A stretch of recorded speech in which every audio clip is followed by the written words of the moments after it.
இப்போ சப்போஸ் வந்து பூர்வீக சொத்தா இருக்கு, இப்போ தாத்தா சொத்தா இருக்கு, பட்டா தாத்தா பேர்ல இருக்கு, பட்டாக்கு அப்ளை பண்ணா பட்டா ஈஸியா கிடைக்கும். இன்னைக்கு என்னன்னா, இன்னைக்கு வந்து பட்டான்றது ஒரு மிகப்பெரிய ஒரு விஷயமா ஆக்கி இன்னைக்கு வந்து ஜனங்க மிகப்பெரிய கன்ஃபியூஷன் இருக்காங்க. அதாவது அதை டாக்குமெண்ட் எல்லாருமே என்னன்னா அது நீதிமன்றம் போகணும் அப்படி இப்படிங்குவாங்க. ஓகே, அது ஏற்கனவே பட்டா இருக்கு, பத்திரம் இல்ல. அந்த காலத்துல வந்து பத்திரங்கள் கிடையாது. இதுக்கு வந்து நீங்க வழக்குன்னு போனீங்கன்னா சிவில் வழக்கு பல ஆண்டுகள் ஆகும்.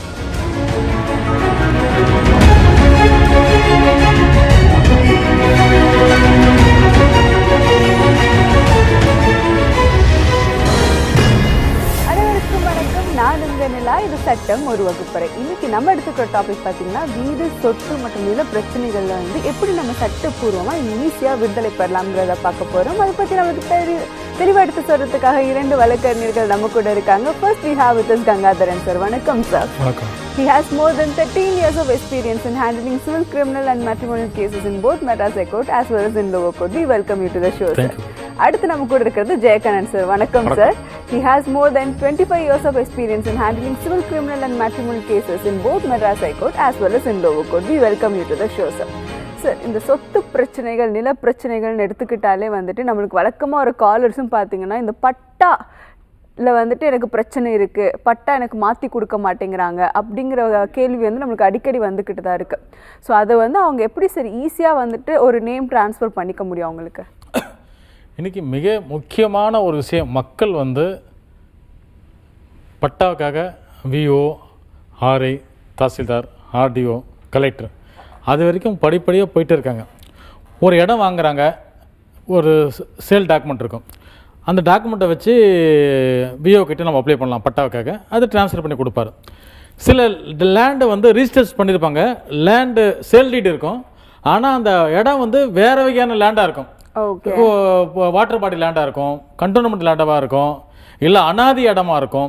அப்படின்ற பட்சத்தில் பட்டா மாற்றத்துக்கு முடியாது, அப்போ அது கஷ்டம். இது ஒன்று. இப்போ சப்போஸ் வந்து பூர்வீக சொத்தாக இருக்குது, இப்போ தாத்தா சொத்தாக இருக்குது, பட்டா தாத்தா பேரில் இருக்குது, வாரிசு லீகலர் யார் இருக்காங்களோ அவங்க பேரை இனாக்ட் பண்ணி நம்ம பட்டாக்கு அப்ளை பண்ணால் பட்டா ஈஸியாக கிடைக்கும். இப்படி ஒவ்வொரு ஸ்டெப்ஸ் கடலில் இருக்குது. ஆனால் வந்து இன்றைக்கி என்னென்னா, இன்றைக்கி வந்து பட்டான்றது ஒரு மிகப்பெரிய ஒரு விஷயமா ஆக்கி இன்றைக்கி வந்து ஜனங்க மிகப்பெரிய கன்ஃபியூஷன் இருக்காங்க. பட்டான்றது வாங்குறது மிகப்பெரிய ஈஸியான ஒன்று. பட்டா உங்களுக்கு சேல்டி டாக்குமெண்ட் இருக்கா, நீங்கள் டைரெக்டாக விஓ அப்ளை பண்ணலாம். விஓ சப்போஸ் 60 நாளுக்குள்ள உங்களுக்கு பட்டா தரலையா, நீங்கள் வந்து அப்பீல் தாசில்தார் கிட்ட போகலாம். தாசில்தார் உடனே நடவடிக்கை கிடைக்கலையா, நீங்கள் ஆர்டிஓ கிட்ட போகலாம், டிஆர்ஓ கிட்ட போகலாம். இவங்களும் நடவடிக்கை கிடைக்கலையா, கலெக்டர் அணுகலாம். இப்படி படிப்படியாக போய் நீங்கள் பட்டாவை ஈஸியாக வாங்கலாம். இது ஒரு பெரிய விஷயமே கிடையாது, புரோக்கர் அணுக வேண்டிய அவசியம் கிடையாது. நீங்களே மக்களே டைரெக்டாக போய் சென்று பட்டா வாங்குறது மிகப்பெரிய ஈஸியான ஒன்று இது. Okay sir, thank you sir. நம்ம கூட காலர் இணைஞ்சிருக்காங்க, பேசிடலாம். ஹலோ, வணக்கம் மேடம். வணக்கம் சார். உங்க பேர் எங்க இருந்து கால் பண்றீங்க? நான் தஞ்சாவூர்ல இருந்து பேசுறேன் மேடம். ஓகே சார், சொல்லுங்க சார். அதாவது எங்க அத்தை ஒருத்தவங்க எனக்கு உயில் எழுதி வச்சிருக்காங்க. ஓகே. அவங்க கணவருக்கு கிடைச்ச பூர்வீக சொத்து அது. ஓகே. அவரு இப்ப இறந்துட்டாரு, அவங்களும் இப்ப இறந்துட்டாங்க. ஓகே. அவங்களுக்கு எந்த விதமான வாரிசும் இல்ல. ஓகே. அந்த உயில்ல வந்து விடுபட்ட சொத்தை அறிந்து கொள்ள வேண்டியதுன்னு ஒரு வாக்கியம் போட்டிருக்காங்க. ஓகே. ஒரு மனைவிக்கு தெரியாமலே அவரு வித்திருக்காரு 2005ல. ஓகே. அது இப்பதான் எனக்கு தெரிய வருது. Okay sir. அது பார்ட்டிஷன் கேட்க முடியுமா மேடம்? அதுல ஓகே சார், உங்க கேள்விக்கு நம்ம வழக்கறிஞர் எடுத்து சொல்லுவாங்க சார். ஜெயகானந்த் சார் கொஞ்சம் சொல்லுங்க. ஐயா, உங்களுடைய உயில் வந்து உங்களோட அத்தை எழுதி வச்சாங்களா உங்களுக்கு?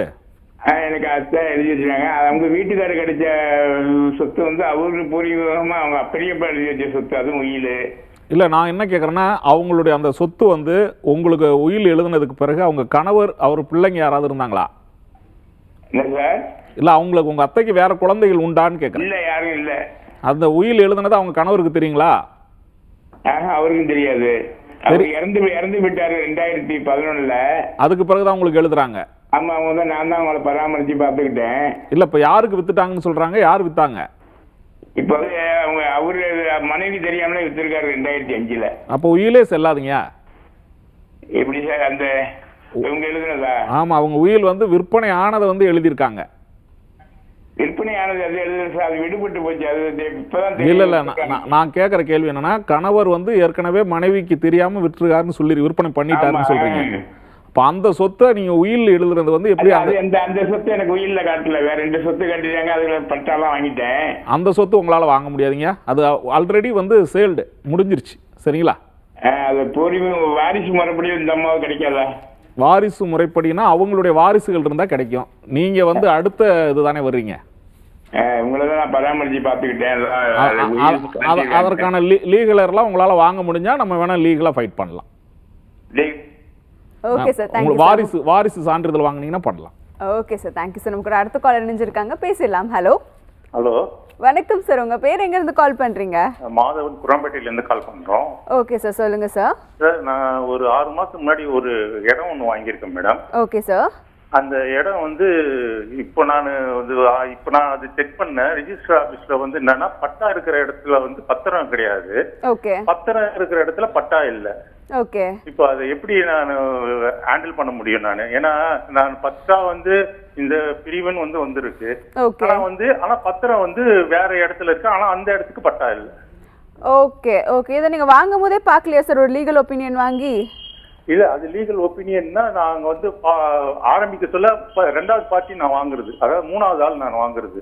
Okay okay. அவங்க மாத்திட்டு கடைசியில 3வது ஆள் நான் வாங்க சொல்ல பத்திரத்துல வந்து வேற இடம் இருக்கு. ஓகே. பட்டா வந்து இன்னொரு இடத்துல இருக்கு.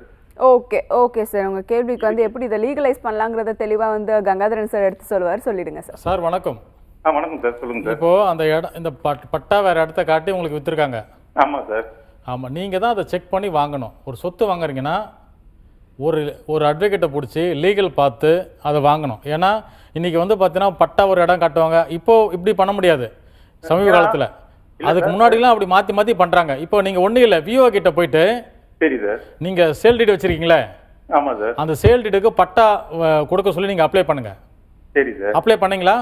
இல்ல, அது பட்டா அப்ளை பண்ணி என் பேர்ல மாறிடுச்சு. ஆனா இன்னொரு இடத்துல அது பட்டா கிடைக்குது. ஆனா அந்த இடத்துக்கு வந்து பத்திரம் கிடையாது. சரி, ஓகே. இப்போ நீங்க இப்போ இந்த இடத்துக்கு வந்து பட்டா நீங்க வாங்கின இடம் வந்து பட்டா இடம் தான். ஆனா பட்டா இடம் தான். சரி, ஓகே. நீங்க உங்களுக்கு அந்த ரெக்டிஃபிகேஷன் உங்களுக்கு வேணும்னா டிஆர்ஓ கிட்ட ஒரு மனு கொடுங்க. சரிங்க சார். நீங்க கொடுத்தீங்கன்னா அது ரெக்டிஃபிகேஷன் பண்ணி இது என்ன வகையான லேண்டு, இது வந்து பட்டா வந்து உங்க பேர்ல மாறுந்து செல்லுமா செல்லாத அந்த கிளாரிஃபிகேஷன் கிளியரா கொடுத்துருவாரு உங்களுக்கு. Okay sir. டிஆர்ஓ கிட்ட கொடுங்க. Okay sir, thank you sir. நம்ம கூட அடுத்த காலர் இணைஞ்சிருக்காங்க, பேசலாம். ஹலோ. ஹலோ, வணக்கம் மேம். வணக்கம் மேம். உங்க பேர் எங்க இருந்து கால் பண்றீங்க? நாங்க சென்னையில இருந்து பேசுறோம் மேம். ஓகே மேம், சொல்லுங்க மேம். நாங்க 3 பொண்ணு ஒரு பையன். ஓகே. நாங்க எல்லாருமே சென்னையில தான் இருந்தோம் மேம். ஓகே. தம்பி வந்து இப்ப திடீர்னு அப்பா வந்து 2 ஏக்கர் நிலத்தை என் பேர் மேல எழுதி வச்சாரு. உங்களுக்கு எல்லாம் சொத்துல பங்கு இல்ல, அது பூர்வீக சொத்து மேம். ஓகே. தாத்தா பாட்டி சொத்து. ஆனா தம்பி வந்து எல்லா பேப்பரும் அவர் பேர்ல தான் இருக்குது. எங்களால கிராமத்துல பொண்ணுங்க எல்லாம் பாகம் தரமாட்டாங்க, நீங்க எங்க போறீங்களோ போங்க அப்படின்னு சொல்றாங்க. பேப்பர் எல்லாம் அவர்கிட்ட தான் இருக்குது, தம்பி கிட்ட தான் இருக்கு. Okay okay. இதுல உங்களுக்கு ஒரு பாகம் எப்படி வாங்கலாம்னு சொல்லி கேக்குறீங்க, கரெக்டா? ஆமாங்க மேம். நாங்க 3 பொண்ணுங்களும் எப்படி வாங்கணும்னு எனக்கு தெரியல மேம். Okay ma'am, okay. உங்க கேள்விக்கு நம்ம விளக்கன்னு எடுத்து சொல்லுவாங்க மேம். ஜெயகரன் சார். அம்மா, சென்னையில எங்கம்மா நீங்க, எந்த பகுதி? பெரம்பூர் பகுதியில இருக்கணும் சார். சரி, சொத்து இருக்கிறதுமா? தாத்தா பேர் மேல இருக்கு. அதான் எந்த பகுதியில சொத்து இருக்கு, சென்னையிலயா வெளியிலயா? சென்னையில ஊர்ல சார், திண்டிவனத்துல. திண்டிவனத்துல சொத்து இருக்கு. ஆமாங்க சார். இப்போ உங்களோட சகோதரிகள் 3 பேரும் ஒற்றுமையா தான் இருக்கீங்க? ஆமாங்க ஆமாங்க சார். யாரு இப்ப அவரு உங்க தம்பி தான் அந்த மாதிரி பிரச்சனை பண்றாரா? ஆமாங்க ஆமாங்க சார். தம்பியும் அப்பாவும் கூட சேர்ந்துனாரு கூட. இது தாத்தா சொத்து. ஆமாங்க சார். சரி, நீங்க ஒண்ணு இல்ல, 3 சகோதரிகளும் அவங்க மேல சிவில் வழக்கு போடலாம். எங்க கிட்ட எந்த பேப்பர்ஸும் இல்ல. ஒண்ணு இல்ல, உங்களோட சொத்து சம்பந்தமான ஆவணங்கள் பத்திரப்பதிவு துறையிலுக்கும் நீங்க காப்பி ஆஃப் டாக்குமெண்ட்னு சொல்லுவாங்க, நகல் ஆவணங்கள் கேட்டு பதிவு பண்ணலாம். அந்த ஆவணங்களை உங்க திண்டிவனத்துல இருக்குள்ள சார்பதிவாளர் அலுவலகத்துல உங்க சொத்து சம்பந்தமான டாக்குமெண்ட்டை நீங்க வாங்கலாம். அப்படிங்களா சார்? ஏன்னா எங்க தம்பி வந்து மோசடி பண்றாரு எங்க அப்பாவும். அதான் உங்க சகோதரருக்கு உங்க தந்தையும் அவரும் வந்து அவருக்கு ஆதரவா இருக்கிறதுனால இப்போ உங்களுக்கு கிடைக்குமா இல்லையான்னு ஒரு சந்தேகம். சரிங்களா? அது உங்களுக்கு நீங்க உடனடியா அதை சிவில் வழக்கு தாக்கல் பண்ணலாம். நமக்கு ஒரு கால் செஞ்சிருக்காங்க, பேசலாம். Hello. Hello. Hello. Hello sir, உங்க பேர் எங்க இருந்து கால் பண்றீங்க? திருச்சியில இருந்து சிவகுமார் மேடம். சொல்லுங்க சார். நாங்க வந்து தலைமுறையா ஒரு 80 வருஷமா ஒரு இடத்துல வசிச்சு, ஒரு மத்த இடத்துல வந்து வசிச்சு இருக்கோம். Okay sir. அது வந்து எங்க அப்பாவுக்கு வந்து 40 வருஷத்துக்கு முன்னாடி பட்டா, 30-40 வருஷம் முன்னாடி பட்டா கொடுத்துருக்காங்க எங்க அப்பாவுக்கு. ஓகே. அவர் வந்து இப்ப 40 வருஷத்துக்கு 50 வருஷத்துக்கு முன்னாடி வீடு கட்டிட்டாரு. ஓகே. வீட்டுக்கு பின்னாடி வந்து காலி மனையா இருந்துச்சு. அந்த காலி மனையில ஒரு 4 அடி சேர்த்து கட்டிட்டாரு 40 வருஷத்துக்கு முன்னாடியே. Okay sir. இப்ப அந்த இடம் வந்து இவ்வளவு நாளா பொது பாதையாவும் காலி மனையா தான் இருந்துச்சு. இப்ப 40 வருஷம் கழிச்சு வந்து ஒருத்தவங்க வந்து இது இடம் வந்து எங்களோடது, எங்களுக்கு நீங்க வந்து 4 அடி இழுத்து கட்டி இருக்கீங்க, எங்களுக்கு இடிச்சு கொடுங்க அப்படின்னு வந்து நின்றுக்கிட்டு இருக்காங்க. எங்கள்கிட்ட டாக்குமெண்ட் எல்லாம் இருக்கு. அவங்க இப்ப நாளா இங்கதான் இருக்காங்க. இப்ப அப்பெல்லாம் அவங்க அப்பா வாங்கினாராம், ஒண்ணுமே கேட்கவே இல்லை. இப்ப திடீர்னு வந்து இது இடம் எங்களுக்கு கொடுங்க அப்படிங்கிறாங்க. Okay sir. அப்புறம் அந்த இடம் வந்து பொது பாதையா தான் இருக்கு, ஒரு 80 வருஷமா இருக்கு. இப்ப வந்து எனக்கு அந்த பாதையாவும் இருக்கு, காலிமனையாவும் இருந்த இடத்துல இப்ப திடீர்னு ரெக்கார்டை கொடுத்து இடம் எங்களோடது, நீங்க 5 அடி சேர்த்து கட்டிட்டீங்க, எங்களுக்கு இடிச்சு கொடுங்க அப்படிங்கிறாங்க. இப்ப எனக்கு என்ன செய்யறதுன்னே தெரியல. இதுக்கு ஏதாச்சும் லீகலா அவங்க ஸ்டெப்ஸ் எடுத்திருக்காங்களா சார்? அவங்க இப்பதான் அவங்க அப்பா 30 வருஷத்துக்கு முன்னாடி வாங்கினாங்களாம். அதுக்கு போய் இப்ப பட்டா ரெடி பண்ணி கொண்டாந்துருக்காங்க. Okay okay sir. அவங்க பேர்ல இருக்கிற மாதிரி இப்ப காட்டுது. ஓகே ஓகே புரியுது. நாங்களாம் 60 வருஷமா அந்த இடத்துல வீடு கட்டி அந்த 60 வருஷமா இருக்கிறோம். இப்ப நாங்க 5 அடி சேர்த்து கட்டிட்டீங்க, எங்க இடமா இருக்கு. ஓகே. இது 100 வருஷமாவே யாருமே புலங்கல. எங்க வீட்டுக்கு பின்னாடி 100 வருஷமாவே எங்க தாத்தாட்டையும் கேட்டேன், 100 வருஷமாவே யாருமே புலங்கல, சும்மா தான் பாதையா தான் கிடக்கு அப்படின்னாரு. ஓகே ஓகே புரியுது சார். உங்க கேள்விக்கு வந்து நம்ம வழக்கறிஞர் வந்து எப்படி இதை ஹேண்டில் பண்ணலாம்னு சொல்லி கொடுப்பாரு. கங்காதரன் சார். சார் வணக்கம். சார் சார் வணக்கம். சார் சார் நீங்க டிவி வால்யூம் கம்மி பண்ணிட்டு நம்ம வழக்கறிஞர் கேட்குற கேள்விக்கு ஆன்சர் பண்ணீங்கன்னா உங்க ப்ராப்ளம்க்கான சொல்யூஷன் கிடைக்கும். சார் சார் வணக்கம். இப்போ என்னன்னா இப்போ வந்து அப்பாவுக்கு பட்டா கொடுத்து 80 வருஷம் ஆகுது. அப்பாவுக்கு படம் வந்து 80 வருஷம் இல்ல. அப்பாவுக்கு படம் 91லயே நம்ம அப்பாவுக்கு படம் கொடுத்தோம். ஆனா 80 வருஷமா நம்ம அப்பா தலைமுறையா இருக்காங்க. Okay okay. எத்தனை எவ்வளோ சென்ட்டுக்கு பட்டா கொடுத்துருக்காங்க? எவ்வளவு சென்ட்னு அது எனக்கு தெரியலீங்களே. ஆனா ஒரு ஒரு ஒரு 1200 தான் இருக்கும். அவரு ஒரு அந்த அரை பிளாட் அளவு தான் இருக்கும். 3 சென்ட் கொடுத்துருக்காங்க. ஆமா ஆமா ஆமா. Okay sir. இப்போ என்னன்னா இப்போ எந்த ஒரு இடமும் வந்து அவங்க வந்து பட்டா இருந்து டாக்குமெண்ட் இருந்து அவங்க வந்து கேட்டாங்கன்னா சட்டப்படியா அதை வந்து நம்ம தெரியாம கட்டிட்டா கூட சட்டம் வந்து அவங்களுக்கு ஃபேவரா தான் இருக்கும் அது. சரிங்களா? நீங்க சப்போஸ் உங்களுக்கு பொது பாதை இருக்கு, அந்த விஓ கிட்ட போயிட்டு பார்த்து எஃப்எம்பி கட்சியில் என்னென்ன வகைப்பாடு இருக்கு, என்னென்ன மாதிரியான நில வகைப்பாடு இருக்குன்னு பாருங்க, எடுத்து பாருங்க. இப்போ லேட்டஸ்டா அதை நீங்க இன்க்ளூட் பண்ணிருக்காங்களா பாருங்க. இல்ல அவங்க ஆல்ரெடி அப்படியே இருக்குன்னா நீங்க அவங்க சட்டத்துக்கு உட்பட்டு என்ன சொல்றாங்களோ இல்ல அந்த அந்த 5 அடியை கேட்டு பாருங்க விலைக்கு.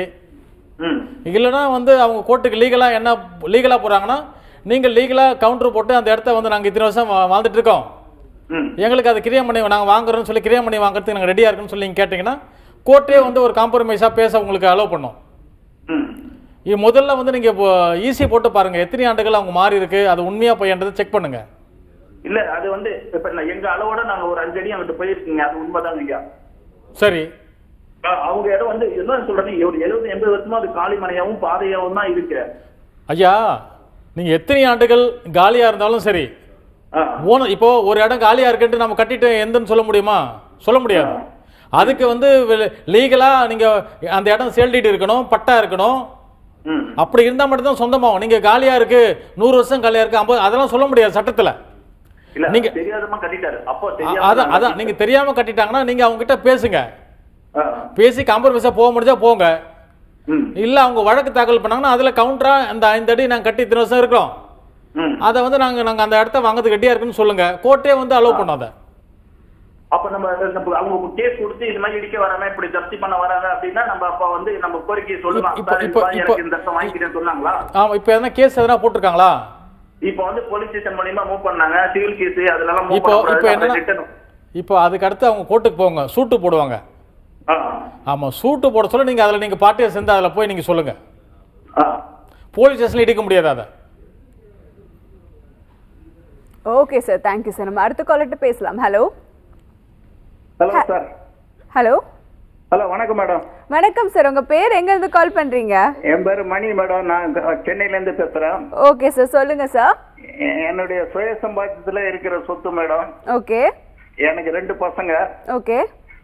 எனக்கு ஒரு பையனுக்கு வந்து சில காரணத்தினால அவன் பேர்ல நான் எந்த சொத்தும் கொடுக்காம 2வது பையன் பேர்ல நான் எழுதி வச்சுட்டேன் எல்லாத்தையும். ஓகே.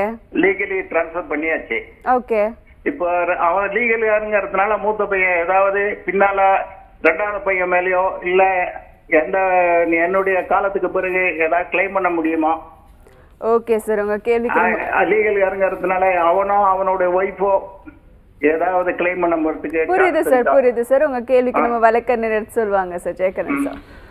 ஐயா, இப்போ அதாவது 2 மகன்கள்ல ஒரு மகனுக்கு எழுதி வச்சிருக்கீங்க சரிங்களா? ஆமா.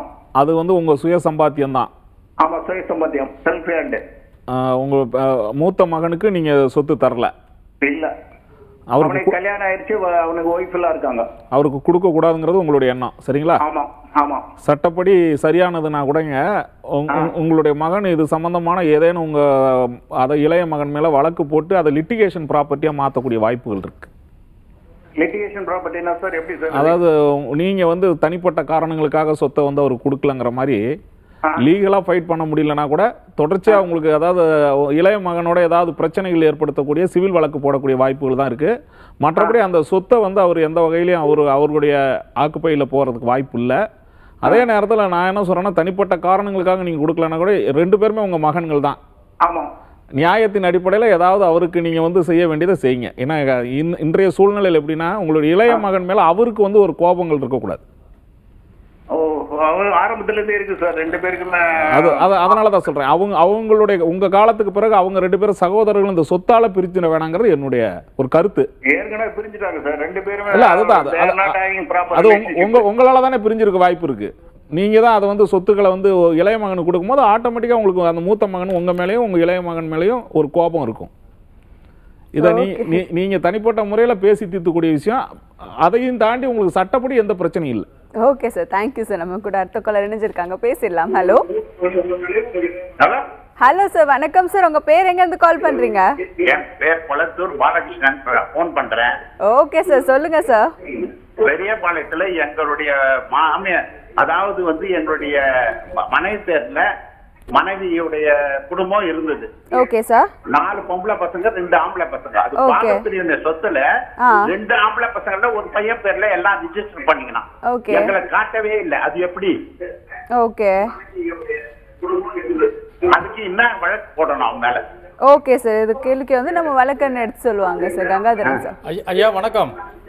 சொல்லுங்க சார். ஐயா, இப்போ உங்க ஒய்ஃப் கூட பிறந்தவங்க எத்தனை பேர்? மொத்தம் 6 பேர். 6 பேர், 4 பொண்ணு 2 ஆம்பளை பசங்க. ஒருத்தன் பேர்ல ரிஜிஸ்டர் பண்ணிட்டான். ஒருத்தர் பேர்ல. அது வந்து அந்த சொத்தெல்லாம் யாரு பேர்ல இருக்கு? தாத்தா சொத்து தாத்தா பேர்ல இருந்தது. பெரிய தாத்தா சின்ன தாத்தா பசங்க 2 பேர் பாகப்பிரிவினை பண்ணிக்கினாங்க. சரி. பண்ணிட்டு இவங்க அங்க 4 பேரையும் லீகல் ஆர்ல காட்டாதே ரிஜிஸ்ட்ரேஷன் பண்ணிட்டான். சரி, ஓகே. ரிஜிஸ்ட்ரேஷன் யார்? அவர் பேர்ல பண்ணி வச்சிருக்காரா? ஆமா, அவர் பேர்ல பெரிய பையன் அவர் பேர்ல பண்ணிட்டான். சரி, நீங்க வாரிசு சர்டிஃபிகேட் வாங்குங்க. முதல்ல வாரிசு சர்டிஃபிகேட் வாங்குங்க ஐயா. உங்களை மறைச்சிருக்கான்ல? ஆமா. நீங்க அந்த வாரிசு சர்டிஃபிகேட் முதல்ல வாங்குங்க. வாங்கிட்டு பாகப்பிரிவினை வழக்கு தொடுங்க. நாங்க இத்தனை பேர் வாரிசு. ஆனா வந்து அவர் மட்டுமே இந்த இடத்த வந்து ரிஜிஸ்டர் பண்ணி வச்சிருக்காரு. நீங்க பார்ட்டிஷன் போட்டீங்கன்னா சொத்தை வந்து 4ஆ பிரிச்சு உங்களுக்கு ஒரு 4 பெண்களுக்கும் ஷேர் வரும். 6 ஷேர் ஆகும். ஆமா, 6 ஷேர் ஆகும். ஆமா. Okay sir, thank you sir. கூட அடுத்த காலர் இணைஞ்சிருக்காங்க. ஹலோ ஹலோ வணக்கம் சார். உங்க பேர் எங்க இருந்து கால் பண்றீங்க? வணக்கம், நாங்க புதுக்கோட்டை மாவட்டத்துல இருந்து போன் பண்றோமா. ஓகே சார், சொல்லுங்க சார். அம்மா, ஒரு வீடு ஒண்ணு, ஒரு நாமினி ஒண்ணு நம்ம ஒய்ஃபுடைய அண்ணன் பேர்ல பணம் போட்டிருந்தாங்க அப்பா. ஓகே. அது ஜட்ஜ்மெண்ட் வந்து ஆளுக்கு பாதி எடுத்துக்க சொல்லி வந்துருச்சுமா, நீதி கொடுத்துட்டாங்க. ஓகே. இப்ப பேங்க்ல கொஞ்சம் டிலே ஆகிட்டு இருக்குமா, அது எப்படிமா கிடைக்குமா சீக்கிரம்? ஓகே சார், உங்க கேள்விக்கு நம்ம வழக்கறிஞர் எடுத்து சொல்லுவாங்க சார். ஜெயகண்ணன் சார். அதாவது நீதிமன்றத்தில் உங்களுக்கான உத்தரவு வந்திருக்கு. ஆமா சார், உத்தரவு வந்துருச்சு சார். அந்த உத்தரவை ஏன் தாமதப்படுத்துறாங்க? என்ன காரணம்? அது அதான் சார் தெரியல. இல்ல இல்ல, நான் என்ன கேக்குறேன், நீதிமன்றத்தில் இது தொடர்பா ஏதாவது வழக்கு இபி ஏதாவது போட்டிருக்கீங்களா? இல்ல, அதெல்லாம் எதுவும் போடல சார். இப்ப உங்களுக்கு உத்தரவு ஆகி எவ்வளவு நாள் ஆகுது? இப்ப உத்தரவு ஆகி இப்ப 5 மாசம் ஆயிடுச்சு சார் எங்களுக்கு. புதுக்கோட்டையில டவுனா நீங்க அவுட்டரா? Down sir. இது கொஞ்சம் அவுட்டர் சார். அதான் 10 கிலோமீட்டர் இருக்கும். எந்த ஊரு? ஆறாங்கல் சார். புதுக்கோட்டை நீதிமன்றமா இல்ல அங்க உள்ள பகுதியில் ஏதாவது? புதுக்கோட்டை புதுக்கோட தான் சார். அந்த நீங்க ஏற்கனவே வழக்கு போட்டு உத்தரவு வாங்கியிருக்கீங்கல்ல நீதிமன்றத்துல, ஆமா சார். அதுல வந்து நீங்க தாமதப்படுத்தாம அதை ஈபின்னு சொல்லுவாங்க, எக்ஸிகியூஷன், அந்த உங்களுடைய ஆர்டரை வந்து உடனடியா வந்து செயலுறுத்தும் ஆணை வாங்கணும். சரிங்களா? ஓ சரி சார். உடனடியா வழக்கறிஞரை பாருங்க. Okay sir, thank you sir. Gangadharan sir, இப்போ வந்துட்டு இந்த பார்ட்டிஷன் டீட் பற்றி நிறைய பேர் இது கேட்டுட்டு இருக்காங்க. எனக்கு கொடுக்காம வந்து இது பண்ணிட்டாங்க, இப்போ நான் அதில் பார்ட்டிஷன் கேட்க முடியுமான்ட்டு. அதை பற்றி கொஞ்சம் ஒரு ஷார்ட்டான ஒரு விளக்கம் கொடுத்தீங்கன்னா வந்து மக்களுக்கு ரொம்ப இன்னைக்கு பாக பிரிவினைன்றது என்னன்னா, இப்போ வந்து 4 பொம்பளை பசங்க இருப்பாங்க, 2 ஆம்பளை பசங்க இருப்பாங்க. இப்போ பொம்பளை பசங்களுக்கு எந்த பாகமும் தராமல் ஆம்பளை பசங்களை தன்னுக்குள்ளே பிடிச்சிப்பாங்க. ஆனால் அந்த சொத்து பார்த்தோன்னா மூதாதையர் சொத்தாக ஆன்சன் ப்ராப்பர்ட்டியாக இருக்கும். அப்போது அப்படின்ற பட்சத்தில் என்ன ஆகுனா, இவங்களும் வந்து சரி தம்பிங்க தான் நல்லா இருக்கட்டும் அப்படின்னு சொல்லுவாங்க. அப்படின்னு கடந்த காலங்களில் வந்து ஒரு 50 ஆண்டுகளுக்கு முன்னாடியெல்லாம் எல்லாம் கடந்து போயிட்டாங்க. இன்றைக்கி என்னென்னா சொத்துடைய வேல்யூ அதிகமாக சொல்லும். என்னென்னா எல்லாருமே வந்து எனக்கு ஒரு அடி இருந்தாலும் கொடுன்ற கேட்குற கேள்வி வந்து கேட்குறாங்க. அப்படின்ற பட்சத்தில் வந்து இன்றைக்கி வந்து அவங்க வாரிசு சர்டிஃபிகேட்டை வாங்கி ஃபைட் பண்ணக்கூடிய சூழ்நிலை இருக்குது இன்றைக்கி. அதனால இன்றைக்கி வந்து தவிர்க்க முடியாத சூழ்நிலையாக இருந்துச்சு. மெயினாக உங்களுக்கு ஒரு முக்கியமானது என்னென்னா, நீங்கள் இன்னைக்கு வாங்க வருவா எத்தனை வாரிசுன்னு பார்த்து தான் வாங்குறான். ஓகே அது இப்படி பார்க்க சொல்ல பார்த்தல இத்தனை வாரிசுக்கிட்ட கையெழுத்து வாங்கினா மட்டும்தான் அதை வந்து வாங்குறவன் பர்ச்சேஸ் பண்ணுறவன் வாங்குறான், இல்லை வாங்குறது கிடையாது. நமக்கு ஒரு காலர் நினைச்சிருக்காங்க, பேசலாம். Hello hello sir. Hello sir, எப்படி இருக்கீங்க? உங்கள் பேர்? எங்கள் பேர் வந்து மாரி மேடம். ஓகே சார், சொல்லுங்க சார். அந்த 2002 வந்து பவர்ல ஒரு இடம் வாங்கினேன் madam. Okay sir. 2002 madam. Okay sir. பத்திராபிஸ்ல வந்து ரெண்டாவது நோட்ல வந்து கிரேம் இருக்கு மேடம். ஓகே. இப்போ வந்து அவங்க ஆதார் கார்டு கேட்டா வந்து தரமாட்டேன்றாங்க. நாங்கள் ஆதார் கார்டு வர்றதுக்கு முன்னாடி நாங்கள் அந்த இடத்த வாங்கிட்டோம். ஓகே. இப்போ அவங்க ஆதார் கார்டு தரமாட்டாங்க, அதுக்கு என்ன மேடம் செய்யலாம்? ஓகே சார், உங்கள் கேள்விக்கு நம்ம வழக்கறிஞர் எடுத்து சொல்லுவாங்க சார். ஜெயக்கண்ணன் சார். 2002 வாங்கின சொத்துக்கு ஆதார் கார்டு எதுக்காக கேட்குறாங்க? பத்திராபிஸ்ல பத்திரம் பதிவு இருக்கு சார். பத்திரப்பதிவு இப்போ பண்ணீங்களா இடையில? இப்போ இல்லை, நாங்கள் பவர்ல வாங்கியிருக்கோம் சார். அதான் பவரில் வாங்கியிருந்தாலும் இப்போ என்ன நடைமுறையோ அதை தானே கேட்பாங்க. ஆமாம் சார். ஆனால் உள்ள கிரயம் இருக்கு சார். ரெண்டாவது நோட்ல கிரயம் இருக்குன்றாங்க. இல்லை, கிரயம் இருந்தாலும் நான் கேட்குறது என்னென்னா, உங்களுக்கு ஆதார் கார்டு வந்து இப்போ எதனா அதில் வந்து சந்தேகம் இருந்தால் கேட்க தானே செய்வாங்க. இல்லை, இடத்த கொடுத்தவங்க பவரில் கொடுத்துட்டாங்களா அவங்க ஆதார் கார்டு கேட்குறாங்க. அதாவது நீங்கள் வாங்கின காலத்தில் பவரை வச்சே ஒரு ரெஜிஸ்ட்ரேஷன் பண்ண முடியும். ஆமாம் சார். அதுக்கு பிறகு இப்போ சமீபத்தில் சட்ட திருத்தத்தின்படி உங்களுக்கு பவரில் வந்து மாற்றினாலும் அந்த சம்மந்தப்பட்ட ஓனர்களும் வரணுங்கிறது ரூல்ஸ். சரிங்களா? ஆமாங்க சார். அந்த அடிப்படையில் தான் உங்களுக்கு ஆதார் கார்டு கேட்கப்படுது. அப்படி உங்களுக்கு ஆதார் கார்டு கொடுக்க முடியலன்னு நீங்கள் வழக்கறிஞர் அணுகி அஃபிடேவிட் ஒன்று போடலாம். ஓகே. நோட்ரி பப்ளிக் அணுகி ஒரு அந்த நேரத்தில் 2002 வாங்கின பவர் டாக்குமெண்ட் இது, இப்போ வந்து அது தேவையில்லைன்னு நீங்கள் ஒரு அஃபிடேவிட் போடலாம். Okay sir, thank you sir. நமக்கு ஒரு அடுத்த காலர் இணைஞ்சிருக்காங்க, பேசலாம். ஹலோ ஹலோ ஹலோ சார், நீங்க லைன்ல தான் இருக்கீங்க. ஹலோ, வணக்கம் மேடம். வணக்கம் சார். வணக்கம் சார், உங்க பேர் எங்க இருந்து கால் பண்றீங்க? மனோகரன், சிவகங்கையில இருந்து பேசுறேன் மேடம். ஓகே சார், சொல்லுங்க சார். மேடம், இந்த மாதிரி ஒரு பொம்பளை பிள்ளை எடுத்து நான் வளர்த்தேன். ஓகே. அவங்க அப்பாவும் பெரியப்பாவும் அப்பாவும் கூட பிறந்தவங்க. அவங்க அப்பா இறந்து போனாரு. ஓகே.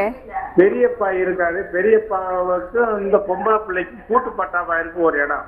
ஓகே. அதை வந்து பிரிக்க சர்வே பண்ணி அளந்து பிரிக்க விட மாட்டேங்கிறாங்க பெரியப்பா. ஓகே. அதுக்கு என்ன மேடம் செய்யலாம்? ஓகே சார், இதுக்கு என்ன பண்ணலாங்கிறத நம்ம வழக்கறிஞர் எடுத்து சொல்லுவாங்க சார். கங்காதரன் ஐயா வணக்கம். வணக்கம் சார். சார் வணக்கம் சார். இப்போ நீங்க வந்து அந்த அம்மாவை தத்தெடுத்தீங்களா? நீங்க வந்து ரெஜிஸ்ட்ரேஷன் பண்ணி ஆமாம் சார். ஆமாம் சார். நீங்க வந்து ரெஜிஸ்ட்ரேஷன் பண்ணி நீங்க வந்து அந்த அம்மாவை தத்தெடுத்தீங்களா இல்ல சும்மா வளர்த்தீங்களா? இல்ல, நம்ம ஊர்ல அந்த பிள்ளைக்கு அப்பா இல்ல அம்மாவும் இல்ல. Okay okay. நல்ல எண்ணத்தின் அடிப்படையில் வளர்த்துருக்கீங்க. வளர்த்து இன்னைக்கு கெட்டி கொடுத்துட்டேன் சார். அதுக்கு 2 பசங்க இருக்காங்க. சரி சரி. அவங்க அப்பாவுக்கு சொத்து அவங்க பெரியப்பாவுக்கும் கூட்டு பட்டாவா இருக்கு. சரி சரி சரி. அதை பிரிச்சு இந்த பொண்ணு பேர்லயும் அவங்க பெரியப்பா பேர்லயும் அந்த இடம் இருக்கு. சரி சரி. கூட்டு பட்டாவில் அவங்க அப்பா பேர் இருக்கா சார்? கூட்டு பட்டாவில் அவங்க அப்பா பேர் இருக்கா? ஆமா, அப்பா பேரு அவங்க பெரியப்பா பேரு இருக்கு. சரி ஓகே. இப்போ வந்து நீங்க வந்து அந்த சொத்தெல்லாம் யாருக்கிட்ட இருக்கு? அது சொத்து அந்த பொம்பளை பிள்ளையும் அவங்க பெரியப்பாவும் வச்சிருக்காங்க. சரி ஓகே. நீங்க வந்து பாகப்பிரிவினை பண்ணிக்கீங்க. பாகப்பிரிவினை நீங்க வழக்கு தொடுங்க. பாகப்பிரிவினை பண்ணி அவங்க அம்மா இறந்த காலத்துல பண்ணிட்டாங்க சார். பண்ணிட்டாங்களா? பண்ணி வரப்பெல்லாம் போட்டாச்சு கூட. சரி, இப்போ வந்து அவர் சொத்தை அவரே வச்சுன்னு இருக்காரு. ஆமா, அப்ப இப்ப விட மாட்டோம்னா அதாச்சி பண்றாரு அந்த பொம்பளை பிள்ளை. சரி, பாகப்பிரிவினை பண்ண அந்த டாக்குமெண்ட் உங்ககிட்ட இருக்கா? இருக்கு சார். இருக்கு சார். ஓகே. நீங்க வந்து ஒன்றும் இல்லை, நீங்க வந்து முதல்ல போலீஸ் ஸ்டேஷனில் கம்ப்ளைண்ட் கொடுங்க. ஹலோ, சரி சார், சொல்லுங்க சார். நீங்கள் போலீஸ் ஸ்டேஷனில் ஒரு புகாரை கொடுங்க. சரி, புகாரை கொடுத்து அவரு நீங்கள் வந்து அந்த இடத்த வந்து ஃபஸ்ட்டு வந்து நீங்கள் மீட் எடுங்க. சரி சார். மீட் எடுத்துட்டு அதுக்கப்புறம் வந்து அந்த பாக பிரிண்ட் அவங்க அப்பா உயிரோடு இருக்காரா? இல்ல சார், அப்பாவும் இல்ல அம்மாவும் இல்ல. சரி, டெத் சர்டிஃபிகேட் வாரிசு சர்டிஃபிகேட் வாங்கிட்டீங்களா? இருக்கு சார். வாங்கிட்டு நீங்க இவங்க பேர்லயே மாத்திக்கலாம், எல்லாத்தையும் இவங்க இந்த பாப்பா பேர்லயே மாத்திக்கலாம். பாப்பா பேர்ல மாத்தி கொடுத்துட்டாங்க சார். மாத்திராங்களா? மாத்திட்டாங்க. சரி, அப்ப நீங்க கவலைப்பட வேண்டியதில்லை சார். நீங்க போலீஸ் ஸ்டேஷன்ல கம்ப்ளைண்ட் கொடுங்க. கம்ப்ளைண்ட் கொடுத்தா ஆட்டோமேட்டிக்கா அவனை கூப்பிட்டு என்கொயரி பண்ணி அந்த இடத்துல இருந்து வெக்கேட் பண்ண சொல்லுவாங்க அவனை. ஆமா சார், அது சர்வே பண்ணி அளந்து கல்ல கொண்டு சொன்னா விட மாட்டேங்கிறாரு ஒரு பெரியப்பா. இல்ல, நீங்க கம்ப்ளைண்ட் கொடுங்க. சரி சார். நீங்க சர்வேர் கிட்ட பணம் கட்டிட்டு போலீஸ் துணியோட அதை அளக்க சொல்லுங்க. Okay sir, thank you sir. நம்ம கூட அடுத்த காலர் இணைஞ்சிருக்காங்க, பேசலாம். ஹலோ. ஹலோ. ஹலோ சார், உங்க பேர் எங்க இருந்து கால் பண்றீங்க? சேலம் மாவட்டத்துல பேசுறமா? சொல்லுங்க சார். தங்கராஜுங்க. Okay sir. பட்டா மாத்துறதுக்கு பட்டா மனு விஓ கிட்ட கொடுக்குறோம். ஓகே. அந்த விஓக்கு பட்டா கொடுக்கறதுக்கு பவர் இருக்கா இல்லையா? ஓகே சார், உங்க கேள்விக்கு நம்ம விளக்கம் எடுத்து சொல்லுவாங்க சார். ஜெயகண்ணன் சார். ஐயா, நீங்கள் விஓ கிட்ட கொடுத்தாலும் இந்த பட்டாவை வழங்கக்கூடிய அதிகாரம் ரெவென்யூ இன்ஸ்பெக்டர் என்று சொல்லக்கூடிய வருவாய் ஆய்வாளருக்கு தான் இருக்கு. சரிங்களா? Okay okay okay okay. அதனால நீங்க விஓ கிட்ட கொடுத்தாலும் ஆர்ஐ கிட்ட போய் அவருடைய கையெழுத்தாகி அதற்கு பிறகுதான் வரும். நம்ம கூட கால் செஞ்சிருக்காங்க, பேசலாம். Hello. Hello sir. Hello sir, சொல்லுங்க சார். உங்க பேர் எங்க இருந்து கால் பண்றீங்க? நம்ம மாயனம் சார், புதுத்துறை கிராமத்துல. ஓகே சார், சொல்லுங்க சார். வீடு பத்திரம் வேணும் சார். பத்திரம் மாத்தணும். ஓகே. பத்திரம் மாத்தணுமா பட்டா மாத்தணுமா சார்? பட்டா இருக்கு சார் மேடம், பத்திரம் மாத்தணும். பத்திரம் மாத்தணும், கரெக்டா? ஆமா. ஓகே சார், உங்க கேள்விக்கு நம்ம விளக்கம் எடுத்து சொல்லுவாங்க சார். கங்காதரன். ஐயா வணக்கம். சொல்லுங்க சார். பட்டா யார் பேர்ல இருக்கு? அப்பா பேர்ல இருக்கு. அப்பா பேர்ல இருக்கு. அப்பா உயிரோட இருக்காரா? இல்லைங்க. வாரிசு ரேட்டு வாங்கிட்டீங்களா? எத்தனை பேர் வாரிசு? அண்ணன் அக்கா வந்து. சரி, எல்லாமே உங்க கூட கம்மியா இருக்காங்களா? பாக பிரிண்ட் பண்ணிட்டீங்களா இல்லையா? இல்ல சார். இல்ல, நீங்க உங்களுக்குள்ள என்னென்ன சொத்துக்கள்ன்றது நீங்க பேசிட்டு நீங்க அதே அவங்க உங்களுக்கு பிரிக்கப்பட்ட சொத்துல அவங்க கையெழுத்து பண்ணணும். அவங்களுக்கு பிரிக்க வேண்டிய சொத்துல நீங்க கையெழுத்து போட்டீங்கன்னா ஆட்டோமேட்டிக்கா 2 டாக்குமெண்ட் 3 டாக்குமெண்டா வந்துடும். ஆமா, ரிஜிஸ்டர் ஆஃபீஸ்ல பண்ணிக்கலாம். வாரிசு ரேட்டை வச்சு பண்ணிக்கலாம். Okay sir, thank you sir. நமக்கு அடுத்த காலர் இணைஞ்சிருக்காங்க, பேசலாம். ஹலோ. Okay sir. சார், இப்போ இந்த பார்ட்டிஷன் டீட் பற்றி சார் சொன்னார் எடுத்து. இதே மாதிரி வந்துட்டு மக்கள் வந்துட்டு இந்த ப்ராப்பர்ட்டினால இந்த 5 அடி தள்ளி போச்சு எனக்கு, அதனால ஒரு பிரச்சனை வருது அப்படிங்கிற கான்செப்ட் வருது. இந்த மாதிரி 5 அடி விஷயத்துக்குலாம் வந்துட்டு நம்ம கோர்ட் அணுகணுமா, அல்லது வேற ஏதாச்சும் ஒரு இன்டர்மீடியரி மாதிரி இருக்கா சார் நம்மளுக்கு? இல்லை, இப்போ அவர் சமீபத்தில் மணி கங்காதரன் சொல்லும்போது சரியான ஒரு நடைமுறை சொன்னார். அதாவது அதை டாக்குமெண்ட் எல்லாருமே என்னன்னா அது நீதிமன்றம் போகணும் அப்படி இப்படிங்குவாங்க. அது ஏற்கனவே பட்டா இருக்கு, பத்திரம் இல்லை.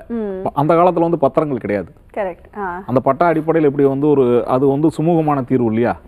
நீங்க சொல்லக்கூடிய இந்த செய்தி எப்படின்னா அந்த 5 அடி 3 அடிலாம் பாதைகள்.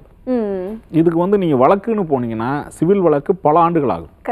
ஏற்கனவே நம்முடைய நீதிமன்றங்களில் பல சிவில் வழக்குகள், பல்லாயிரம் வழக்குகள் நிலுவையில் இருக்கிறது. இது மாதிரியான சின்ன வழிக்கு ஒரு 3 அடி 4 அடி இது மாதிரியான சுமூகமான தீர்வு வந்து அதற்காக தான் உங்களுக்கு தெரியும் லோக் அதாலத் இருக்கு. மனு கொடுத்து அந்த சம்பந்தப்பட்டவர்கள் அதில் பேசி தீர்த்துக்கலாம். அதில் யாருக்கு பாதிக்கப்படுறாங்களோ அவங்களுக்கு உரிய தொகையை ஒதுக்கீடு செய்ய முடியும். Okay sir, thank you sir. நமக்கு காலர் இணைஞ்சிருக்காங்க, பேசலாம் சார். ஹலோ. ஹலோ மேம், உங்க பேர் எங்க இருந்து கால் பண்றீங்க? தஞ்சாவூர்ல பேசுறோம் மேம். ஓகே மேம், சொல்லுங்க மேம். ஒரு 70 குழி வந்து அது வந்து 40 வருஷமா அப்பா நட்டுட்டு இருக்காங்க. ஓகே. அது வந்து தர்மம் நந்தவனம் தர்மம் விநாயகர் இடம்னு சொல்லியிருக்காங்க. ஓகே. ஆனா அப்பா பேர்ல சிட்டா மட்டும் போட்டு கொடுத்து நாங்க இன்சூரன்ஸ் எல்லாம் பண்ணிருக்கோம். அதுக்கப்புறம் நான் 20 வருஷமா பண்ணிட்டு இருக்கேன். ஓகே. ஆனா இப்ப அது வந்து அறநிலையத்துறையில உள்ளது அப்படின்னு சொல்லிட்டு ஏன் விடுறோம். ஏன்னா எங்க ஊர்ல எல்லாருமே வந்து பகுதிக்கு இதுக்கு விட்டுருக்காங்க. ஓகே. அத எனக்கு மட்டும் வந்து ஏலத்துக்கு கொடுக்காங்க. அதான் சரி இதுக்கு என்ன பண்ணலாம் அப்படின்னு சொல்லிட்டு இப்ப அந்த கோவில் இடத்துல வந்து கொஞ்சம் இது கேட்டிருக்காங்க, செட்டு போடணும்ட்டு பக்கத்துல எல்லாத்துக்கும் குத்தகை கொடுத்துருக்காங்க. எனக்கு மட்டும் ஏலம் விடுறாங்க. புரியுது புரியுது புரியுது. 75 ஏக்கர் இருக்குது. அந்த ஊர்ல விஷ்ணப்பேட்டை அப்படிங்கிற இடத்துல வந்து 75 ஏக்கர் இருக்குது. புரியுது மேம். எல்லாருமே 5 ஏக்கர் 4 ஏக்கர்ன்றாங்க. ஒரு 70 குழிக்கு எனக்கு வந்து 7 லட்சமா விட்டுறாங்க. புரியுது மேம். இது என்ன பண்ணலாங்கிறது ஏன் எதிர்க்குங்கிறதுக்காக வந்து நம்மளுக்கு எடுத்து சொல்லுவாங்க சார். அம்மா வணக்கம்மா. நீங்க எல்லாருக்கும் என்ன நடைமுறை அதுதான் உங்களுக்கும். எல்லாருக்கும் குத்தகை விட்டாங்க, உங்களுக்கும் குத்தகை தான் விடணும். ஓகேங்களா? நீங்க வந்து கலெக்டர் கிட்ட ஒரு மனுவா கொடுங்க. இந்த மாதிரி கலெக்டர் கிட்ட ஒரு மனுவை கொடுங்க. இந்து சேரிட்டபிள் ட்ரஸ்ட் கமிஷனர் இருப்பார், அவர்கிட்ட ஒரு மனுவை கொடுங்க. கொடுத்துட்டு அதுக்கப்புறம் வந்து இந்த மாதிரி கன்சிடர் பண்ண சொல்லி நீங்க ஒரு மனுவை கொடுங்க. ஆமா, அறநிலையத்துறையிலே கொடுங்க, கலெக்டர் கிட்டே கொடுங்க மனுவை. நீங்க கொடுத்து கன்சிடர் பண்ண சொல்லுங்க. அப்படி கன்சிடர் பண்ணலாம். நீங்க நீதிமன்றத்தை ரிட் பெட்டிஷனா நீங்க தாக்கல் பண்ணி அதை நீங்க அவங்களுக்கு எல்லாருக்கும் குத்தகை விட்டாங்கன்னா உங்களுக்கு குத்தகை தான் விட சொல்லி கோர்ட்டே ஆர்டர் போடும். Okay sir, thank you sir. நம்ம நெக்ஸ்ட் காலர்ட்ட பேச அந்த ஏலத்தை தடை செய்ய சொல்லி ஒரு மனுவா போல். Okay sir, thank you sir. நம்ம அடுத்த காலர்ட்ட பேசலாம் சார். ஹலோ வணக்கம் மேடம். வணக்கம் மேம். உங்க பேர் எங்க இருந்து கால் பண்றீங்க? நாங்க பின்னப்பட்டு சார். Okay ma'am. நாங்க கிராமத்துல தான் இருக்கோம். ஓகேமா, சொல்லுங்கம்மா. வந்து வாங்கி 2 வருஷம் ஆகுது மேம். ஒரு 2 சென்ட் தான் வாங்கியிருக்கோம். ஓகேமா.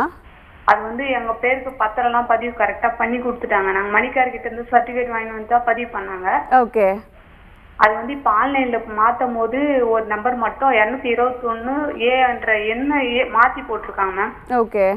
அதை போயிட்டு நாங்க விவோ கிட்ட கேட்டாக்கா நாங்க இதை மாத்த முடியாது, நீங்க வந்து வேற ஆள் கிட்ட பத்திரம் திரும்பவும் புதுசா வாங்கிக்கோங்க அப்படின்றாங்க. நாங்க வாங்கினது 2 சென்ட் தான் மேடம். புரியுதுமா. ஆனா நாங்க ரொம்ப கஷ்டமான ஃபேமிலி. 4 லட்சம் ரூபாய்க்கு செலவு பண்ணிட்டு இருக்கோம் மேம். புரியுது. அது வந்து விவோ வந்து சட்டப்படி எங்களுக்கு வேற ஆள் கிட்ட நீங்க திரும்பவும் அதே மாதிரி இன்னொரு பத்திரம் பதிவு பண்ணுங்க அப்படின்னு சொல்றாங்க. அதே பத்திரம் பதிவு பண்றத போனாலும் அவங்க என்ன சொல்றாங்க, ஒரு பத்திரம் ஒரு டைம் தான் பண்ண முடியும், நீங்க எப்படி இன்னொரு டைம் வேற இன்னொரு வாட்டி பண்றதுக்கு நீங்க ப்ரூஃப் கேக்குறீங்க அப்படி சொல்றாங்க. அது வந்து நட்டம் புறம்போக்கா வந்து பட்டா கொடுத்தது மேடம். ஓகே. அந்த பட்டா வச்சுதான் நாங்க எங்களுக்கு பதிவு பண்ணி கொடுத்தாங்க. புரியுதா? மணிக்கார் கரெக்டா தான் கொடுத்தாங்க. இன்னொரு மணிக்கார் வந்து பார்த்தா ஆன்லைன்ல ஏற்றும் போது மாத்தி போட்டிருக்காங்க. பழைய மணிக்கார் இப்ப பார்த்தா என்னால முடியாதுன்னு நாங்க எங்களால முடிஞ்ச வரைக்கும் போய் கேட்டு பாத்துட்டோம் மேடம். மனு எல்லாம் கொடுத்துட்டீங்களாமா? மனு கொடுத்துருக்கோம், 2 வாட்டி கொடுத்துருக்கோம் மேடம். ஆனா எந்த ரெஸ்பான்ஸும் பண்ணல. ஓகேம்மா, உங்க கேள்விக்கு நம்ம விளக்கம் எடுத்துறோம். ஜெயகண்ணன் சார். அம்மா ஒன்றும் இல்லை, நீங்கள் ஏற்கனவே கொடுத்த மனுவின் அடிப்படையில் இப்போ ஏற்கனவே கலெக்டர்கிட்ட கொடுத்துருக்கீங்களா? ஆமாம் சார். அந்த மனுவில் இன்னொரு தடவை ஒரு நினைவூட்டல் கடிதம் ஒன்று கொடுங்க, சரிங்களா? சரி சார். கொடுத்துட்டு அதுலேயும் உங்களுக்கு நடவடிக்கை இல்லைன்னா அந்த விஓ உங்களுக்கு மாற்றி கொடுத்தாரு இல்லையா? ஆமாம் சார். அவருக்கு ஒரு லீகல் நோட்டீஸ் கொடுங்க. அவருடைய தவறு தான் அது. சரி சார். அவர் தான் சரி செஞ்சு கொடுக்கணும். இதுக்காக இன்னொருத்தர்கிட்ட போய் நீங்கள் டாக்குமெண்ட் வாங்க வேண்டிய அவசியம் இல்லை. இது ஆன்லைனில் ஏற்பட்ட தவிர அவங்க தான் பண்ணோம். இப்போ ஆன்லைனில் வரக்கூடிய எல்லா இடங்களும் இந்த மாதிரியான சின்ன தவறுகள் நடக்குது. அது ஒவ்வொன்றுக்காக மற்ற டாக்குமெண்ட் போட முடியாது. ஆமா சார், அதுதான் சொன்னா அவங்க என்ன சொல்றாங்க, எங்களுக்கு படிக்க தெரியாதுன்றதுனால நீங்க வேற திரும்ப உங்க பசங்க பேர்ல ஒரு பத்திரப்பதிவு பண்ணிக்கோங்க. அந்த பத்திரப்பதிவு அதான் அந்த பத்திரப்பதிவு போய் வாங்குறதுல உங்களுக்கு அவங்க ஒத்துக்குவாங்களா? அந்த கொடுக்கக்கூடிய ஆட்கள் அவங்க ஒத்துக்க மாட்டேங்கிறாங்க. அதுதான் அதனாலதான் என்ன சொல்றேன், உங்களுக்கு சுமூகமா அது முடியாதனால நீங்க விஓவுக்கு ஒரு நோட்டீஸ் கொடுத்துட்டு சரி சார் இது சம்பந்தப்பட்ட நடவடிக்கை நீங்க ஒரு வழக்கறிஞரை பாருங்கம்மா, உங்க பகுதியில் உள்ள வழக்கறிஞரை பாருங்க. ஓகே சார், நமக்கு அடுத்த காலர் இணைஞ்சிருக்காங்க, பேசலாம். ஹலோ ஹலோ சார், சொல்லுங்க சார், உங்க பேர் எங்க இருந்து கால் பண்றீங்க? விருதுநகர் மாவட்டம் மேடம். ஓகே சார், சொல்லுங்க சார். நீங்க தாத்தா எங்க அம்மா ஒரே பொண்ணு. ஓகே. அண்ணன் தம்பி 3 பேரு. ஓகே. எங்க தாத்தா சுயசமத்தமா ஒரு 60 சென்ட் சுயமா சம்பாதிச்சாரு. ஓகே. எங்க அம்மா சுய சம்பாதிச்சோன்னே திருமணம் பண்ணையில சீதனமா ஒரு 60 சென்ட் கொடுத்துட்டாரு எங்க அம்மா. ஓகே. சீதனமா 60 சென்ட் கொடுத்தாரு. 60 சென்ட்ல ஒரு 2 தாய்மாமே எங்க அம்மா 83லயே 2 மாமே வாங்கிட்டாங்க. ஓகே. மிச்சம் 20 சென்ட் எங்க அம்மா பேர்ல இருந்திருக்கு. ஓகே. எங்க அம்மா பேர்ல கூட 2011ல திருப்பி அந்த பத்திரம் வந்து எங்க அம்மா வந்து எங்களுக்கு கொடுத்துருச்சு. ஓகே. திருப்பி 2012ல 2012ல ஒரு மாமாவுக்கு கொடுக்காம சொன்னோம்ல, அந்த மாமா வந்து பட்டாவை தவறால பட்டா இன்னொரு மாமாவுக்கு இறங்கிடுச்சு. அந்த பட்டா இறங்கினோட அந்த பட்டா வச்சு இன்னொரு மாமா பத்திரத்தை போட்டாரு. ஓகே. எங்களுக்கு வந்து 83ல ஒரு பத்திரம், 2011ல பத்திரம் double entry. Okay, double entry. Okay. ஆமா, 83 2011. 2012 தான் ஒரு பட்டா இறங்கி அது போலி பத்திரமா போட்டிருக்காங்க. ஓகே. அதுல திருப்பி நான் கலெக்டர் ஆஃபீஸ்ல போய் கொடுத்தேன். கலெக்டர் ஆஃபீஸ்ல கொடுத்தா அது வந்து இழுவையில என்ன இருக்கு மேடம். ஓகே. இப்போ வரைக்கும் எந்த ப்ராசஸும் ஆகல இப்போ வரைக்கும், கரெக்ட்டா? எந்த ப்ராசஸும் ஆகல. Okay sir, okay sir. உங்க கேள்விக்கு நம்ம விளக்கம் எடுத்து சொல்லுவோம். கங்காதரன் சார். சார் வணக்கம்.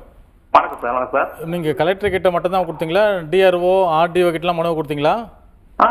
டிஆர் தான் சார், கலெக்டர் ஆஃபீஸ் டிஆர் தான் கொடுத்துருக்கு. டிஆர் கிட்ட தான் கொடுத்தீங்க. ஓகே. இப்போ வந்து அவர் தான் என்கொயரி பண்ணி அதை உண்மை தன்மையை சொல்லணும். சரிங்க மேடம். நீங்க கொடுத்து எவ்வளவு நாள் ஆகுது? சார் 2017 கொடுத்தேன் சார். சரி, ஓகே. இவ்வளவு நாள் வந்து எதனா என்கொயரி பண்ணாங்களா? சம்மன் எதனா அனுப்பிச்சாங்களா உங்களுக்கு அவங்களுக்கும்? சம்மன் அனுப்பிச்சாங்க. அது இழுவையில சார் போயிட்டே இருக்கு. சரி, ஓகே. நீங்க வந்து நீதிமன்றத்தை நீங்க அணுகலாம். நீதிமன்றம் சார். ஆமா, ரிட் பெட்டிஷனா நீங்க போடுங்க. அப்படியே சார். இந்த என்கொயரிங்க சீக்கிரம் முடிக்க சொல்லி 4 வாரத்துல இல்ல 6 வாரத்துல முடிக்க சொல்லி ஒரு ஆர்டர் போடுவாங்க உயர்நீதிமன்றம். உதயமன்றமா சார்? ஆமா. நீங்க ஹைகோர்ட் அணுகுங்க, ரிட் பெட்டிஷனா அணுகுங்க. அது விரைவில் தீர்வு கிடைக்கும் உங்களுக்கு.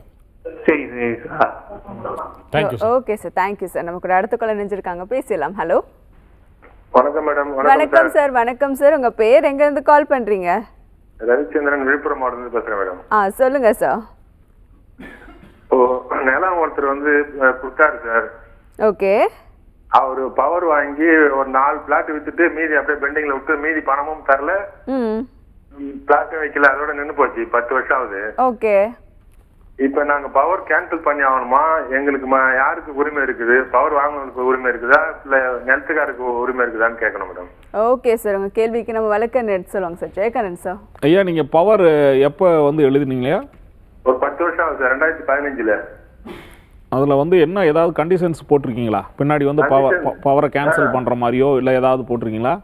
இல்ல ஜெனரலா போட்டு அவருக்கு கொடுத்தாச்சு அப்படியே விக்கிற மாதிரி. எவ்வளவு இடங்கள்ங்க? 1 ஏக்கர் சார். 1 ஏக்கர்ல இப்போ வந்து ஒரு 5 பிளாட் மட்டும் தான் வித்திருக்காரு.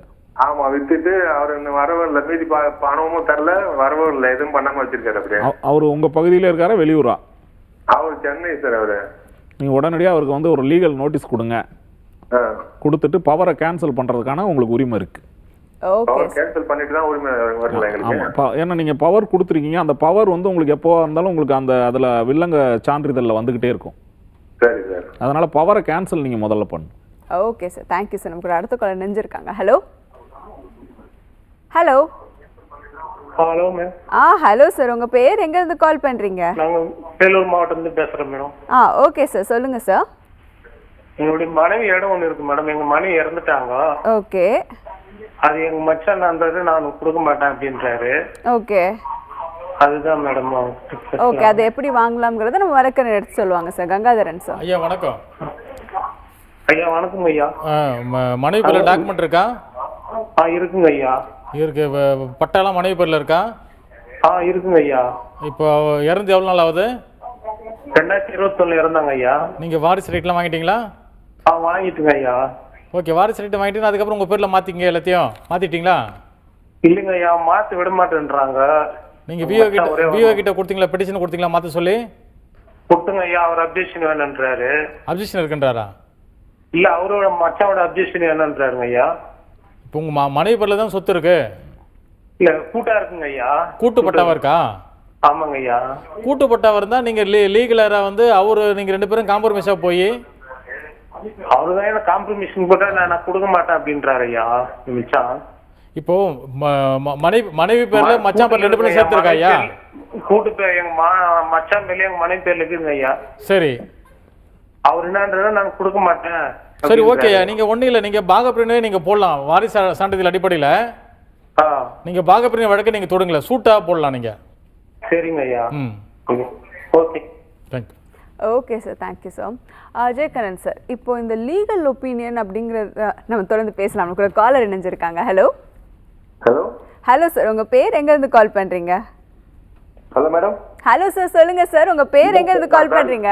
அஸ்வின் மேடம், விருது மாவட்டத்துல இருந்து கால் பண்றேன் மேடம். ஓகே சார், சொல்லுங்க சார். மேடம், எங்க அம்மாவோட அக்கா மேடம். Okay sir. அவங்க 2வது திருமணம் 1979ல பண்ணாங்க மேடம். Okay sir. முதல் மனைவியோட ஒப்பந்த படிவத்தோட தான் மேடம் பண்ணுனாங்க. ஓகே. இப்போ எங்க பெரியப்பா உயிரோடு இருக்கிற வரைக்கும் எங்க 2 பேர்த்தையும் பாத்துட்டாங்க. ஒரே வீட்டுல 2 பேரும் தனித்தனி கதவையிலையும் வசிச்சு வந்தாங்க மேடம். ஓகே.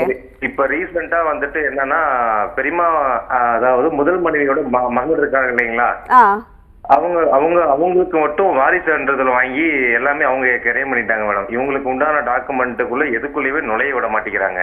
Okay okay. இவங்களுடைய வாரிசு வந்துட்டு அவங்க 2022 பதிவு பண்ணிட்டாங்க. இவங்களுக்கு வந்து இது நாள் வரைக்கும் தெரியலைங்க மேடம். ஓகே. இப்பதான் உங்க பத்திரத்தை வந்து நீங்க அவர் வீடு கட்டுறேன்னு சொல்லிட்டு வீடு எல்லாம் தரமட்டமா இடிச்சுட்டாரு. சரி உங்களுக்கு கட்டித்தரேன் அம்மாயி, நானும் உங்களை சாவர வரைக்கும் பாத்துக்கிறேன் அப்படின்னு சொல்லியிருந்தாருங்க மேடம். சரிப்பா, சரி நான் உங்களுக்கு எங்க கையெழுத்து போடணும்னு சொல்லி நான் வந்து போட்டு கொடுக்குறேன் அப்படின்னு சொல்லி, நீங்க கையெழுத்து போட தேவையில்ல, எல்லாத்தையும் என் பேர்ல நான் மாத்திட்டேன் அப்படின்னு சொல்லும் போது அவங்க ரொம்ப மன உளைச்சல் இருக்காங்க மேடம். அது என்ன தீர்வு மேடம் பண்றது? ஓகே சார், உங்க கேள்விக்கு நம்ம விளக்கம் எடுத்து சொல்லுங்க சார். ஜெயகண்ணன் சார், நீங்க எந்த பகுதிங்க? சார் கரூர் மாவட்டம் ஐயா. கரூர் மாவட்டத்துல எங்க? கரூர் மாவட்டம் கிருஷ்ணராயபுரம் மொத்தம் பிச்சம்பட்டி கிராமங்க ஐயா. இப்போ இந்த உங்க பெரியம்மா வந்து 2ஆம் தாரமா திருமணம் பண்ணிக்கிட்டாங்கல்ல? ஆமாங்க ஐயா. அவங்க வந்து நீங்க இந்த முதல் மனைவியோட ஒப்புதலோட பண்ணதா சொல்றீங்க இல்லையா? ஆமாங்க ஐயா. நீங்க இந்து தானே? ஆமாங்க, இந்துங்க ஐயா. இந்து திருமண சட்டப்படி வந்து இது ஒரு மாற்று ஏற்பாடு தான். சரிங்க. சட்டப்படி செல்லாது. சரிங்களா? அதே நேரத்துல உங்க பெரியம்மாவுக்கு குழந்தைகள் இருக்காங்க இல்லையா? ஆமாங்க ஐயா. அவங்களுக்கு வந்து எல்லா ரைட்ஸும் உண்டு. சரிங்க ஐயா. பெரியம்மாவுக்கு குழந்தைங்க இல்லைங்க ஐயா. குழந்தைங்க இல்ல. அப்ப இப்ப என்னன்னா, அவர் உயிரோடு இருக்கும்போது ஒரு 90 சென்ட் இடம் கிரையம் பண்ணி கொடுத்தாருங்க ஐயா. உங்க பெரியம்மா பேர்ல எழுதி கொடுத்திருக்காங்க. பேர்ல கொடுத்தாரு. ஊர் பஞ்சாயத்து வச்சு என்ன சொன்னாங்க, ஒரு முதல் மனைவிக்கு வாரிசு இருக்கு, ஒரு ஏக்கர் வச்சு நீங்க என்ன பண்ண போற, அவங்க பாதி கொடுங்க அப்படின்னு சொல்லி கொடுக்க சொன்னாங்க ஐயா. இல்ல, நான் கேட்கறதுக்கு மட்டும் கொஞ்சம் சரியான பதில் சொல்லுங்க. பெரியம்மாவுக்கு எழுதி கொடுத்தாரு இல்லையா பெரியப்பா? ஆமாங்க ஐயா. அந்த சொத்து அவருடைய சுய சம்பாத்தியமா இல்ல பரம்பரை சொத்தா? அவருடைய சம்பாத்தியம் தாங்க ஐயா. சரி, அப்ப அந்த டாக்குமெண்ட்ல அதுலயும் வந்து பாதி சொத்து அவங்க முதல் மனைவி கொடுத்துட்டாங்க. சரிங்களா? அதாவது 2வது மனைவிக்கு எழுதி கொடுத்தாரு, நான் உடல்நிலை சரியில்லாதனால இறந்துருவேன், என்னால முடியாத காலத்துக்கு இந்த சொத்தை நீ வச்சுக்கோ அப்படின்னு சொல்லி எழுதி கொடுத்துட்டு இறந்துட்டாருங்க ஐயா. அல்ல, அது புரியுது. அதுக்கு பிறகு இவங்க ஏதாவது எழுதி கொடுத்துருக்காங்களான்னு கேட்டேன். முதல்ல பாதி சென்ட் இடம் எழுதி கொடுத்துருக்காங்க ஐயா. 40 சென்ட் இடம் எழுதி கொடுத்துருக்காங்க. மீதி 40 இவங்க பேர்ல தான் இருக்கு. இவங்க பேர்ல இருக்குங்க ஐயா. அது என்ன ஒரு இதுன்னா, ஒரு பங்குல முதல் மனைவி பங்குல வீடு இல்லைங்க ஐயா, 2வது மனைவி பங்குல வீடு இருந்துச்சுங்க ஐயா. சரி சரி. அந்த வீட்டு ரசீதியை வச்சு வீடு வந்து அம்மைப்பன்ற ஒரு நபர் பேர்ல இருந்தனால இவங்க வீட்டுக்குள்ள நுழையாத அளவுக்கு அவங்க பேர்ல எழுதிட்டாங்கய்யா. இல்ல ஒண்ணும் இல்ல. இது வந்து உங்களுடைய பெரியம்மா சார்பா நீங்க வந்து கரூர் மாவட்ட கலெக்டர்கிட்டயும் மனு கொடுக்கலாம். அவங்களுக்கு எப்படியும் ஒரு சீனியர் சிட்டிசன் 60 வயசுக்கு மேல இருக்கும் இல்லையா? இருக்குங்கய்யா. கலெக்டர்கிட்ட மனு கொடுங்க. அதோட வந்து இவங்களுக்கு தனிப்பட்ட முறையில் இந்த சொத்துல எல்லா உரிமைகள் இருக்குன்னு ஒரு வழக்கும் போடுங்க. Okay sir, thank you sir. நம்ம கூட அடுத்த காலர் இணைஞ்சிருக்காங்க சார். ஹலோ. ஹலோ. உங்க பேர் எங்க இருந்து கால் பண்றீங்க? பொள்ளாச்சியில இருந்துங்க, பேசி முத்துங்க. ஓகே சார், சொல்லுங்க சார். ஒரு 3 சென்ட் இடம் பண்ணிருக்குங்க. சொல்லுங்க சார். அந்த 3 சென்ட் பத்திரமுக்கு பட்டா வாங்கினவர்கிட்ட, அதனால பட்டா வாங்குறதுக்கு போனோம்னா விஏ கிட்ட போனா விஏ மெட்ராஸ்ல இருந்து வரணும், எங்கனால தர முடியாது அப்படிங்கிறாங்க. அது என்ன பண்றதுங்க? Okay sir, okay sir. கேள்விக்கு நம்ம விளக்கம் எடுத்து சொல்லுவாங்க சார். கங்காதரன் சார். ஐயா வணக்கம். வணக்கம் சார். ஐயா, இப்போ அந்த 3 சென்ட் பத்திரம் பண்ணிருக்கீங்களா? ஆமாங்க, அவரு வேற ஒருத்தர்கிட்ட வாங்கிக்கிறாங்க. அவர் பத்திரம், அந்த பத்திரத்தை வச்சு நான் பத்திரம் பண்ணிட்டேன். சரி, அப்போ அவங்க பட்டா வாங்கியிருக்காரு அவர் வாங்க முட்டாருங்க. அவரும் பட்டா வாங்க முட்டாரு. சரி, நீங்க பட்டாக்கு அப்ளை பண்ண என்ன சொல்றாரு விவோ? விஏட போனா இது நாங்க தர முடியாதுங்க, இது மேல இருந்து வரணும், பொறுமையா இருங்க, எங்கனால தர முடியாது, மெட்ராஸ்ல இருந்து வரணும் அப்படிங்கிறாரு. ஏன்னா இது கவர்மெண்ட் இடமா? அது ஆமா, நத்தம் தான் இருக்குதுங்க. நத்தம் காலி இடம் இருக்குது. Okay okay. அப்போ அது பட்டா இல்லாத இடம் அது? ஆமாம், பத்திரம் பட்டா இல்லை. ஆமாம். இப்போ நீங்கள் வந்து அது வந்து கவர்மெண்ட் ஒரு ஜியோ பாஸ் பண்ணுவாங்க சார். அது சரிங்க. ஜியோ பாஸ் பண்ண சொல்ல தான் கொடுப்பாங்க. ஒரு கவர்மெண்ட்டை முடிவு சொல்ல ஒரு ஜியோ பாஸ் பண்ணுவாங்க. ஓ சரி. அந்த அடிப்படையில் உங்களுக்கு கிடைக்கும். இப்போ இந்த மாதம் இந்த அசம்பிளியில் கூடுதல, அப்போ கூட சொல்ல வந்து அந்த ஜியோ பாஸ் பண்ணாங்கன்னா உங்களுக்கு பட்டா கொடுப்பாங்க. ஒரு கிராம நத்தமும் அப்படிதான் பட்டா கொடுத்துன்னு இருக்காங்க. ஓ சரி சரிங்க. Okay sir, thank you sir. Jayakannan sir, இந்த லீகல் ஒப்பீனியன்ங்கிறது எவ்வளோ இம்பார்ட்டண்ட்டான விஷயம் அப்படின்னா என்னங்கிறத மக்களுக்கு கொஞ்சம் வந்து ஷார்ட்டாக எக்ஸ்பிளைன் பண்ணிடுங்களேன் சார். லீகல் ஒப்பீனியனுங்கிறது உங்களுக்கு வழக்கறிஞரான கருத்துரை. ஓகே. இப்போ ஒரு வழக்கு குறித்தோ உங்களுக்கு வந்து சொத்து குறித்தோ ஏதாவது வந்து இப்போ நம்ம ஒரு வழக்கறிஞரை அணுகி கேட்டு அவங்களுடைய கருத்துரை பெறுகிறோம் இல்லையா, அதுதான் உங்களுக்கு லீகல் ஒப்பீனியன் சொல்லப்படும். Okay okay. பெருவாரியாக வந்து பார்த்தீங்கன்னா சொத்துக்களை வாங்கும்போது வந்து விழிப்புணர்வு உள்ளவர்கள் ஒரு வழக்கறிஞர் அணுகி இந்த சொத்தில் ஏதேனும் வில்லங்கனம் இருக்கிறதா, இதை வாங்கலாமா, இது போன்ற தகவல்களை எழுத்துப்பூர்வமாக பெறுவது உண்டு.